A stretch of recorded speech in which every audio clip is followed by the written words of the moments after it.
2014 general assembly election Arunachal Pradesh. On an average हम अरुणाचलियों ने बेशर्मी से अपने आप को पॉलिटिशियंस के हाथों अपने वोटिंग राइट्स को 2014 जनरल असेंबली इलेक्शन में ऑन एन एवरेज 20,000 पर वोट के हिसाब से बेच डाला। ओके, तो कितने सालों के लिए बेच दिया आपने वोटिंग राइट्स?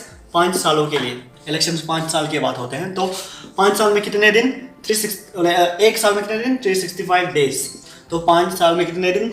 ये होता है 1825 days. Okay, so let's divide 20,000 जो हमें पैसे मिलते हैं उसको 5 साल में जितने दिन होते हैं उससे, तो आपको मिलेगा अराउंड 10.295।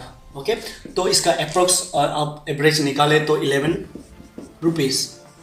इसका मतलब ये हुआ कि हम अरुणाचली से अपने वोटिंग राइट्स को 5 सालों के लिए 11 रुपीज़ पर डे के हिसाब से बेच रहे हैं 5 इयर्स के लिए। ओके, 5 इयर्स के लिए आलू प्याज के दाम से बेच रहे हैं अपना वोटिंग राइट्स। सबसे बड़ा जो अपना राइट्स होता है उसको हम बेच रहे हैं 5 सालों के लिए 11 रुपीज़ पर डे में।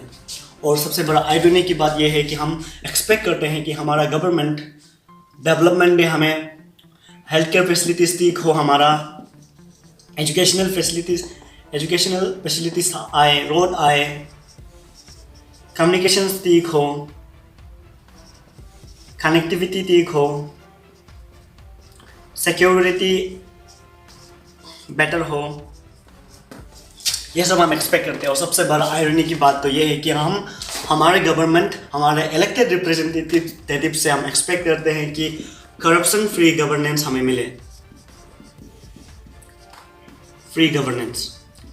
करप्शन फ्री गवर्नेंस हमें मिले, ये हम एक्सपेक्ट करते हैं। पर सबसे बड़ा आयरनी की बात यह है कि जब एक डेमोक्रेसी का सेटअप होने के समय में ही, फाउंडेशंस में ही, मतलब इलेक्शन के समय ही हम अरुणाचलीस खुद को अनडेमोक्रेटिकली, इलीगली खुद को बेच देते हैं 11 रुपीज़ पर डे में, और एक्सपेक्ट करते हैं कि हमारा गवर्नमेंट हमें करप्शन फ्री गवर्नेंस दे। ये कैसा, ये एक छोटा सा चीज़ है जो हमें सोचना चाहिए, हमें हर अरुणाचलीस को सोचना चाहिए। अगर एक गवर्नमेंट का सेटअप का समय ही हम करप्शन इन्वॉल्व करें, फाउंडेशंस में ही करप्शन इन्वॉल्व करें, तो उसका रिजल्ट हमें करप्शन फ्री गवर्नेंस नहीं मिल सकता। ये एक छोटा सा चीज़ है जो हमें समझना चाहिए। Thank you.